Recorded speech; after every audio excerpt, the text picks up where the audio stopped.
مومنو، تمہیں کیا ہوا ہے کہ جب تم سے کہا جاتا ہے کہ اللہ کی راہ میں جہاد کے لیے نکلو تو تم زمین سے چپکے جاتے ہو، یعنی گھروں سے نکلنا نہیں چاہتے؟ کیا تم آخرت کی نعمتوں کو چھوڑ کر دنیا کی زندگی پر خوش ہو بیٹھے ہو؟ سو دنیا کی زندگی کے فائدے تو آخرت کے مقابل بہت ہی کم ہیں۔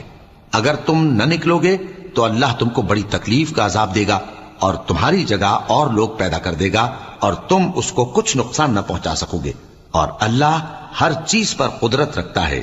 اگر تم پیغمبر کی مدد نہ کرو گے تو اللہ ان کا مددگار ہے۔ وہ وقت تم کو یاد ہوگا جب ان کو کافروں نے گھر سے نکال دیا۔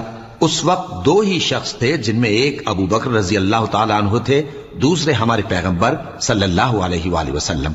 جب وہ دونوں غار ثور میں تھے، اس وقت پیغمبر اپنے رفیق کو تسلی دیتے تھے کہ غم نہ کرو، اللہ ہمارے ساتھ ہے۔ تو اللہ نے ان پر تسکین نازل فرمائی اور ان کو ایسے لشکروں سے مدد دی